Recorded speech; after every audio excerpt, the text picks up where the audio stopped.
Welcome to TFP, the Theatrefolk podcast, the place to be for drama teachers, drama students, and theater educators everywhere. I'm Lindsay Price, resident playwright for Theatrefolk. Hello, I hope you're well. Thanks for listening.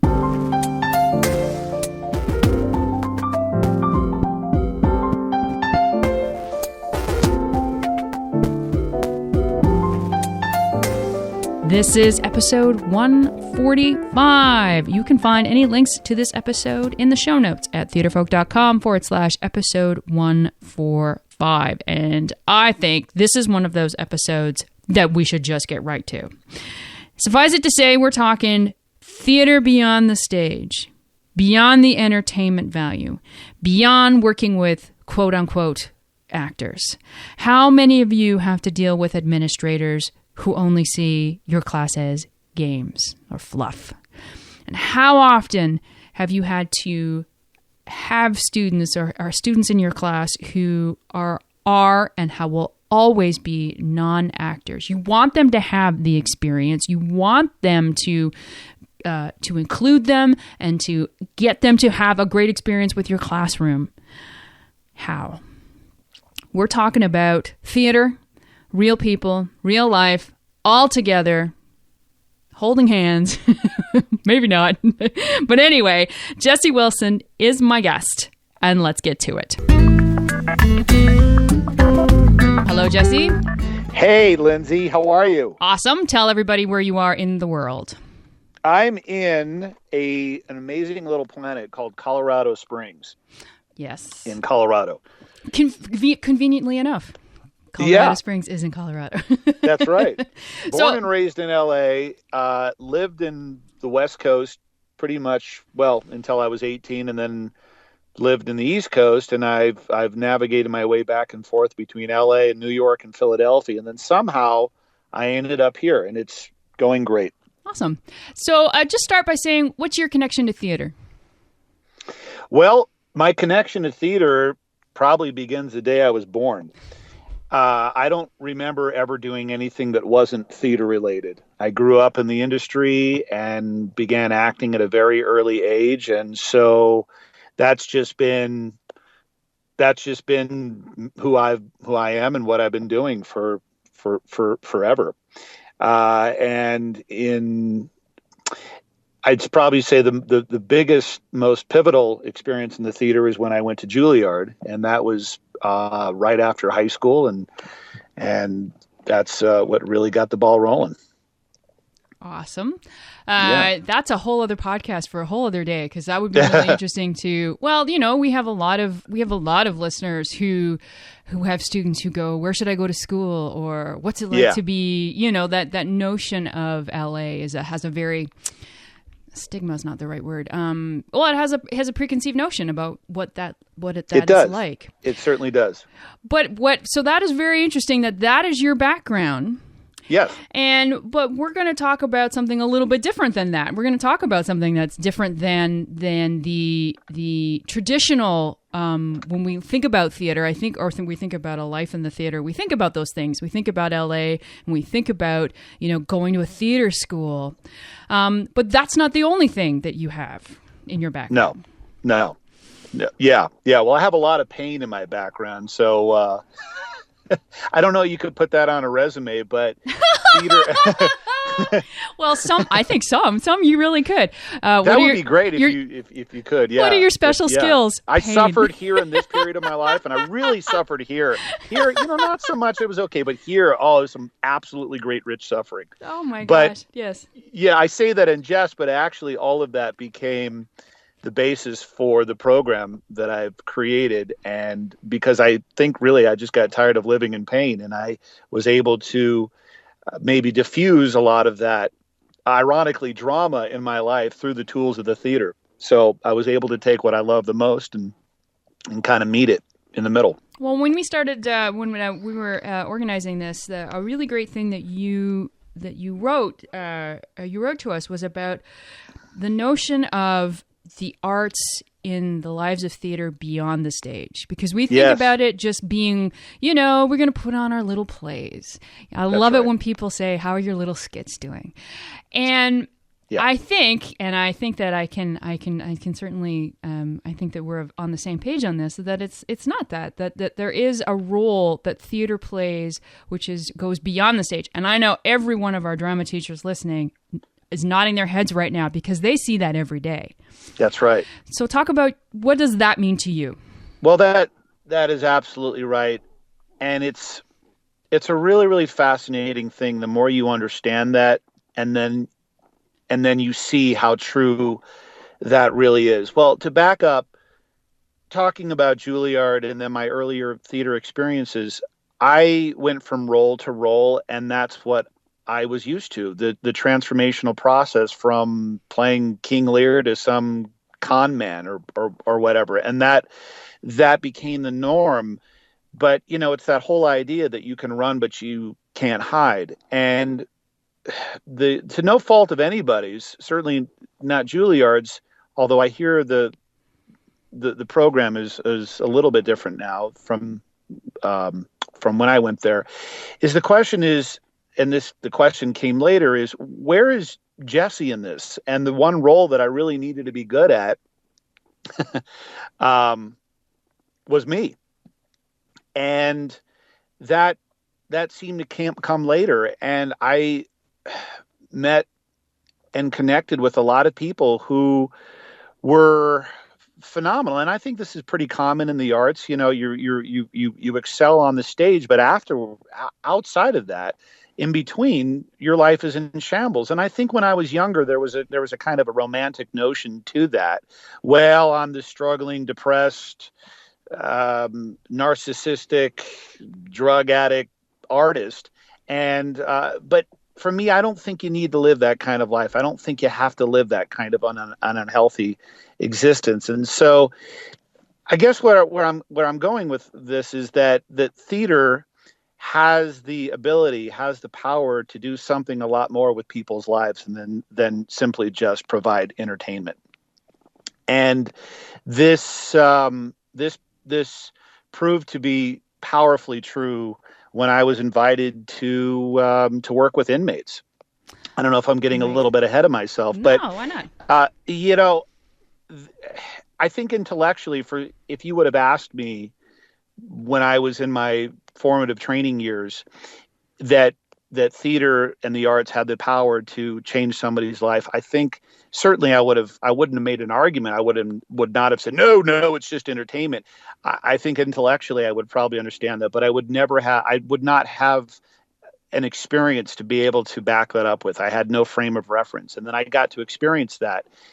And even though I was the teacher working with inmates in this arts and rehabilitation program, I really was taking a school. I became the student all over again. And everything, and I mean literally everything that I thought I knew about theater had to be chucked out the window. Not in a bad way, but it was like, all right, let's get rid of the old ideas and the old associations and forget about me for a little bit. Let's get out of my own light and really come back to this theater thing, with eyes wide open and see what it really, really could do for people, quote unquote, non-actors. And I really believe that's what the arts were absolutely intended for. Certainly there are people who excel in this profession who were born to take the stage, but I think the true nature and the power of the theater is within all of us.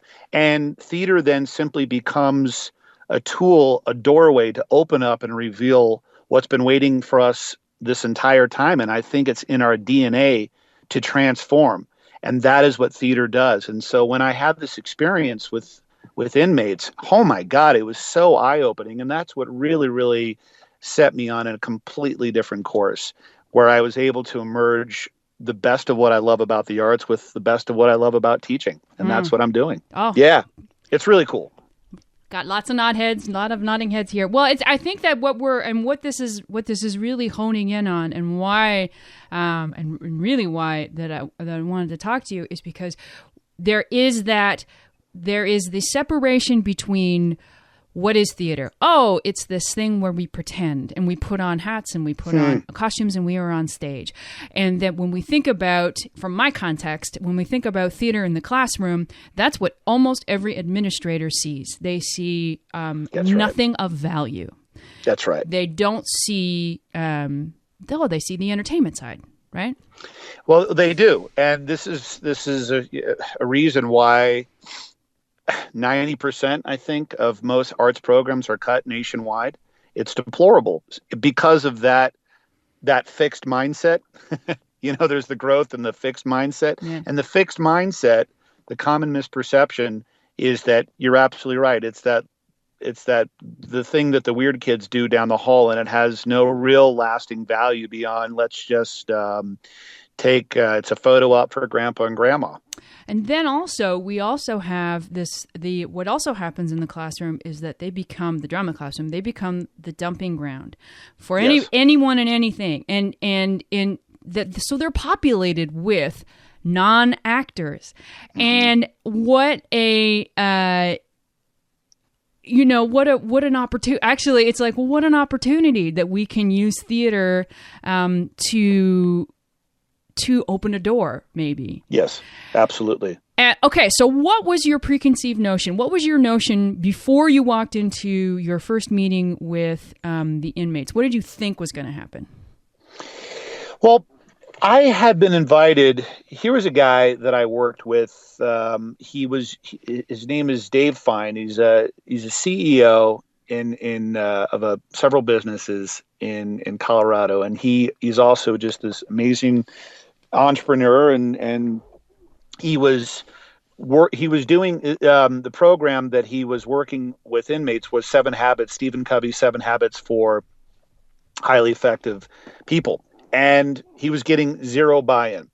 The program was great, intellectually was wonderful. It was totally going over the inmates' heads, and he's like,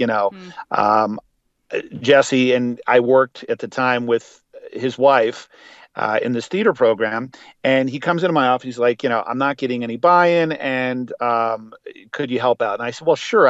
And it always intrigued me to work with inmates on some capacity. But so I went in there, and what you had said in a previous podcast with the discussion was, and I like the way you phrased it, was theatricalizing ideas. And so what we did was we found a way of taking these ideas of the 7 habits and bringing them to life, breathing fire into these ideas. And so they embodied them, they experienced them rather than just intellectualize them. So my and the results were fantastic. But my I guess my preconceived notion was that, honestly, I thought I would just I really didn't have any real agenda aside from just interest. And I thought, I'd heard about arts and therapy and stuff like that. And I thought, well, I'll I will do some fun improvisations with them and maybe laugh a little, get them out of their reality for a little bit, and go home and tell everybody, hey, how cool it was that I was in prison. It was more of the novelty thing. There was no real humanistic endeavor on my part. And then all that changed because of the stories that were shared with me. I got to just know these guys, and this is just one day. And I was only planning on being there for one day doing this exercise stuff with the 7 habits. And then I said to Dave, I'm like, I can do more. I know I can do more, and I want to do more. And I want to be able to really, really take what theater can do and put it in their hands and see where we can go with this if we have the support of the prison, which we did, which is pretty rare. And that's when I decided that I wanted to help these inmates put on a play of their lives. Were these? And so, yeah. So I was just saying, were they adults or were they teens? The first group they worked with, these were teens. Yeah. Okay. So this was it was a group of severely at-risk teenagers, and one more offense. I think that they were in for the big time. Now, since then, we've gone on to work with a lot of adult prisons, but this group was at a correctional facility, here in Colorado. So what was maybe a novelty for me at first was is very few times in my life have I ever really felt like anything was a real mission or calling. Yeah. And that's what it was. That's what it became. Okay. So it's an exciting feeling. It is. So you've got non-actors. So how did you apply the world of the theater to people who have no idea what it is and maybe don't even care and they're not interested in stage left, stage right? Yeah. How do you apply this world to their world? Well, absolutely. So that what is that, a book or that phrase, I don't know what it is, that says that everything that I learned in life I learned in kindergarten. Yes. I think that's what happened for me. Everything I needed to learn about in life I learned in acting class. And everybody has something that they're struggling with. Everybody wants something. I don't care who you are. And if you go back to acting class, the first two things that you learn in acting class, and I talked about this in the TED Talk, is what do you want, and what is that called? That's called an intention. And what's getting in the way of what you want, and that's called an obstacle.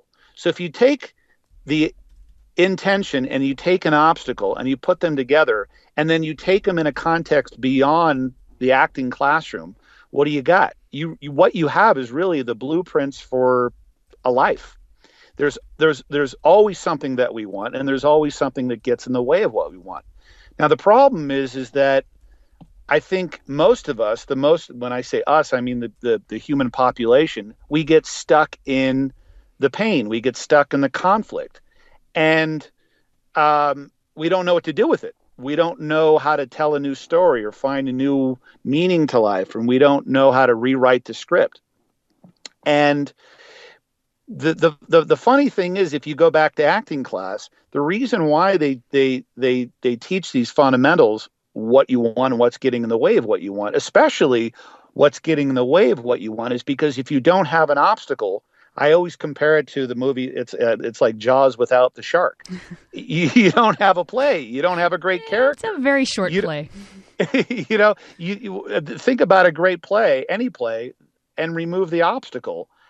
Well, you've got one giant yawn fest. Or I always tell actors or the people that I work in, non-actors, that if you went to a theater and you removed, if the character immediately got, the main character, the hero, immediately got what he wanted within the first 20 minutes, would you want to see the rest of the play? Absolutely not, because there's no journey, there's no fight, you're not clawing towards something. But the problem is in life, so that makes sense in the arts, right? But in life, when that obstacle rears its ugly head, we just get stuck in there. We don't see that the pain is actually a launching point to getting what we want. Most of us run the opposite direction because we want to judge the pain. We want to say that's awful, that's deplorable, let's sweep it under the rug. The training that I do with people, and this is what really, I was kind of doing a little bit of this before the prison experience, but the prison experience is really what opened up the doors, is for me to help people change their thinking, to change their psychology around the obstacle, and to actually see that there was value in those things, those areas of our lives that held us back. And indeed there is. If you look at any great character, any great story, it all comes from a place, an origin of pain. And so to say that that's just a theater thing is so limiting. That's a life thing. We are inspired through the theater, but the theater is that doorway to let us see that we can make those kind of changes in our lives the same way that great plays demonstrate, the same way that the same journeys that the great characters on stage go through. Those are simply reflections of who we are in life. There shouldn't be any separation at all. It's such a cliche to say that theater is life and life is theater, but when you think about it in that format of what do I want and an obstacle to what I want. Yep. That's it. You got it. That's the meat of every play. That is the meat of a troubled. That's where a troubled life is. That's why we're here on this planet. Yeah, it is actually. If we had everything, I mean, I'm not keen on on troubles, but that's what makes good choices, and that's what makes your life interesting.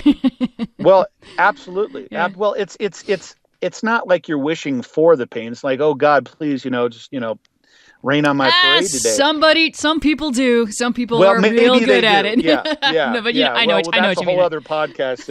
Prima donnas and drama queens. Yeah, I would love to talk about that one. No, what we pray for, what we ask of ourselves is, can I approach this with grace? Do I have the tools within me to be able to find the artistry or the curiosity in the things in my life that are holding me back? And that was the breakthrough with the inmates, was that I didn't say, hey, cheer up. And, I Yeah. mean, yeah. How do you do that Buck to up. people It'll who are, be okay. yeah, right, hardcore drug addicts Oh. and gangsters? Look on the bright side of life, guy. They would have shanked me, and I would have deserved it. No, what I was asking of them was to be able to say, let's use this stuff. It's there. We might as well use it. So let's go through the fire rather than going in the opposite direction and doing something that was inauthentic. What the theater asks us to do, the great playwrights ask us to do, is to be able to go and say, there's something there behind this barbed wire fence of pain. There's a gift there. And let's investigate, let's explore, let's use it. And so when you start to use all these areas of your life that you feel are holding you back, the pain and the conflict and the troubled relationships and this and that and that, then you find that drama, ironically, becomes diffused and a new story has the opportunity of emerging. And it's fascinating when that happens. It's magical. It's theater. Oh, yeah. No, it's wonderful. Yeah. Now. Yeah. So, okay. So, and then how was that is the psychological, the analytical, like they're sort of the looking. Mm-hmm. So how does that become a structured play, or does it become a structured play? So did they write? Did they do it orally? Right. So the work that I primarily work, the tools that I primarily work with, there's tons of different improvisations and all the different stuff that we do along the way to get to this point, but it's going back to the monologue. And I know you've written a lot. You've created a whole program on the monologue, and the monologue for me, I've always loved monologues. I find them just, the ultimate communications tool. It really is. I think everything that you need to know about great acting and communicating, it's all there because it's such a simple form, but what it does is really creates transformation. Well, it's a mini play, isn't it? Right? Beginning, well, middle, absolutely. end, character journey. Yes. A monologue comes out of character's deep need to speak, and all changes happen in the moment, whether you're talking about a past event or a future, whatever that is, we see the change happening in order for it to be an effective monologue. And there are 4 essential steps to the monologue that I teach. And what the monologue does is creates the opportunity for that change. I have the characters. I have the people that I work with, and I work with a lot of different groups. I work with trial lawyers now, which is really interesting. I work with therapists, and I worked with I worked with addicts. I just came back from a correctional a recovery place in Tennessee, and it's all pretty much the exact same lesson. Little bit of different language in order to create more buy-in, but it really comes back to the monologue. Anything that you want to change in your life, you experience it through this format. And so once you identify what I call the crossroad, the place where you were to the place where you want to go, then the monologue becomes the vehicle to experience that change. And I'll give you an example. Let's say, now I love my father, but let's say I've hated my dad my entire life, and that anger is just really driving me down to the pit, and it's not doing anything for me, certainly not doing anything for the people around me. So what do I need to experience in my life right now? I need to experience forgiveness. I'm not saying that all of a sudden I've got to love and embrace my dad, but I need to experience, or at least a shred or a semblance of that word forgiveness. And so now the monologue becomes the opportunity to experience that change in my life. So what do I do is I write a monologue to my father, rather. So that becomes that becomes the scene. And so the 4 steps then, once I've identified that crossroad, become pretty easy. Step number 1 is, who are you talking to? Step number 2, what do I want? We talked about that, the intention. Step number 3, what's getting in the way of what I want? That's called the obstacle. And step number 4, what changes? So those 4 steps become that's the blueprint for the change. I think that's really great, because one of the biggest difficulties with monologues is the lack of change. Mm-hmm. Just from a pure technical standpoint, when working with students or working with someone who doesn't know how to write a monologue, I think a monologue is not an inherent thing. It's a skill. I think it needs to be practiced, and there needs to be you can't fake a monologue. You have to really. There needs some kind of structure. And I think that the key to the structure is change. And I love that. I love that notion of crossroads, so that the change is being experienced in the monologue. Your last question, your last step, what is the change? And that is the thing that makes a monologue sing. That's right. And I think it also has to be authentic. I mean, the change doesn't have to be some big Hollywood ending. It's not all of a sudden, oh, I love you, Dad. Maybe it's not even anything with words. I mean, I've seen incredible monologues done with maybe 1 or 2 words, where most of it is nonverbal. And we see the change. Maybe it's just a smile, or maybe a character goes from sitting in a chair to standing up. And so something that small becomes major and very, very significant and meaningful in the arena of theater. And so that change can take on a lot of different things, a lot of different meanings. But there definitely needs to be that change. And the difference between a bad monologue and a good monologue, and a bad monologue will just maybe be some kind of confessional or a speech. And that's wonderful. We're hearing the character talk. We're hearing the inner dialogue or the inner monologue. But again, there's no transformation that occurs. I just love that. I really like, too, this notion of it doesn't have to be with words. That's theater is a visual medium. And as much as we would like to think it is a wordy medium, we watch. We are visual learners these days. And you bet. To have to give somebody the option, and I think that's the big thing when you're dealing with, I think, non-actors, is that they feel that the structure of theater it can sometimes be a trap, that if I don't conform to this structure, then I'm not doing theater. And that's not true at all. No, you're right. We could have theater with just 1 or 2 words. We can have theater that's nonverbal.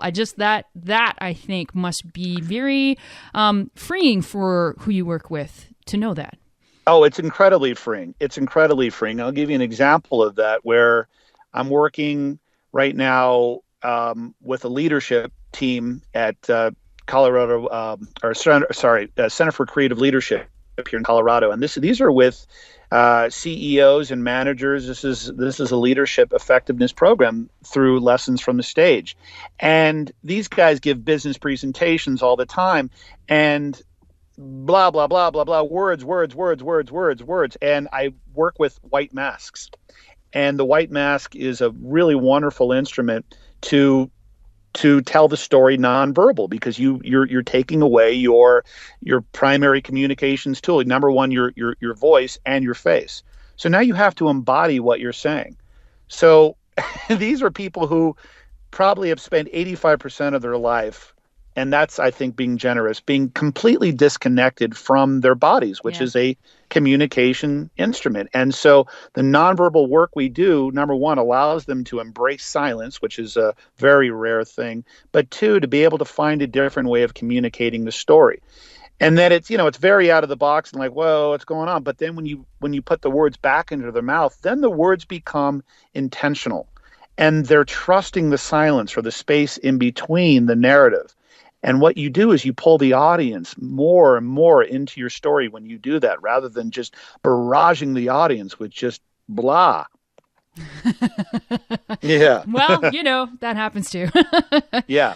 No, Yeah. and that gets back right to it is the heart of what is acting. What's your intention? Absolutely. What's your intention? You bet. If you have a strong intention, then you can try to use a lot of different ways of trying to accomplish that goal. You can use music, you can use dance, you can use masks, you can use anything you want to help tell that story if you have a clear intention. You got to know what you want. Yeah. Oh, absolutely. And what's in the way? And yeah, that's right. So as we wrap up here, so what was the end for these inmates and who in this process? What was their takeaway? What was their takeaway at the end? It was pretty incredible. Afterwards, so what began as one day turned into 2 months of working with this group. And they gave a culminating performance for the entire facility and the warden and the security guards and family members. And it was a real unknown. I mean, talk about going into the dark. It was to be able to have it be in a safe bubble environment was one thing, but then to open it up to the rest of the group was really an unknown thing. And I'm telling you, you couldn't hear a pin drop in that entire place. When everybody came in, all the other inmates, I mean, there was jeering and yelling and shouting and catcalling. And I'm like, oh my God, these guys, this group that I was working with, they're going to get really, really real for them. Every single one of them performed a monologue from their own life, a play of their own life for this group. And they received a standing ovation, a long one, not just a polite one. And they got it. And the group got it, or the prison staff and the teachers. And they all came up to Dave and I afterwards and were so unbelievably grateful because you really felt that there had been a major shift. And so that it was really a seed that had been planted for ongoing programs that would continue there. We would come back and do this, but it was really, it was amazing. And, I can only hope that this changed the inmates' lives, that this would start take them on a trajectory of a new place, a positive place in their life. There were a couple of kids that I did see outside afterwards who told me that they were no longer doing the gang stuff. And I saw one guy at Chick-fil-A, this big towering dude. He's about 8 feet tall or something, made me look like a midget. He came up and he gave me this huge hug, man, and he thanked me so much. And so those little moments, I mean, I can't measure anything right now because that program was so new and it was really hard to keep in touch with them. But those little moments right there says that, it did make a difference. It wasn't just some fun little run around theater experiment, that this gave them the anchor or the emotional tools to be able to navigate the new waters in their life. And so that, I look at that as just as a total success. Absolutely. I think you should. Yeah. I think you should. Yeah. And I just think that it's when it all gets down to, it's all that preconceived notion that we think that that because they have led this kind of life that they could never change, or they could never experience theater, or they could never this. And I think that is where people go wrong with theater. That I think theater is for everybody, right? It really is. And the key word is experience. You can have all the wonderful, intellectual, brilliant ideas, but theater gives you the opportunity to make those ideas come to life, where you get to choose what road you want to go down. Absolutely. Yeah. Absolutely. Awesome. Yes. Jesse, this was a great talk. This is so cool, Lindsay. I love it. Good. I love it. I want more. Well, we can arrange that. Good. So thank you for talking to me today. Totally. Thank you for having me. Thank you, Jesse. Ugh. What a great talk. Okay, so speaking of talks, Jesse did a TED Talk about his experience working with at-risk youth, which I have put a link to in the show notes. If you want to learn more about what he does, his website is LFT as in Tom, stage.com, but you can find a link in the show notes, theatrefolk.com/episode 145. Before we go, let's do some Theatrefolk news. All right, 'tis the season. Happy holidays. And I have to say, I like saying happy holidays. I like the word holiday. It just feels what it is. And if you stick happy in front of it, not only does it make me smile, but I'm an alliteration happy camper. I'm so happy holidays. So is someone asking, what should I get you for Christmas, for the holidays? What do you get the theater teacher? Aside from a trip to Florida, I cannot offer you a trip to Florida. We don't have those. But we do have a number of resource books.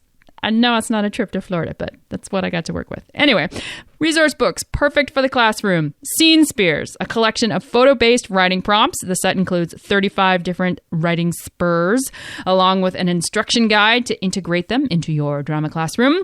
We have the Monologue Everything program. So Jesse talked about writing monologues. I love his steps. I just think it's so important to have steps for writing a monologue. A monologue is not a natural thing. It's not instinctual. You need to practice it. You need to build that skill. Let us help. You know how difficult it is sometimes to get your students to write quality theatrical monologues. Monologue Everything program. And lastly, emergency lesson plans. We have a book of them. Perfect to leave with a sub to enhance your program, or just for a rainy day or a snowy day, depending where you are. So you can find links to all of these resources in the show notes, theatrefolk.com/episode 145. Finally, where can you find this podcast? We post new episodes every second Tuesday at theatrefolk.com and on our Facebook page and Twitter. You can find us on youtube.com/theatrefolk. You can find us on the Stitcher app. You can also subscribe to TFP on iTunes. All you have to do is search for the word Theatrefolk. And that's where we're going to end. Take care, my friends. Take care.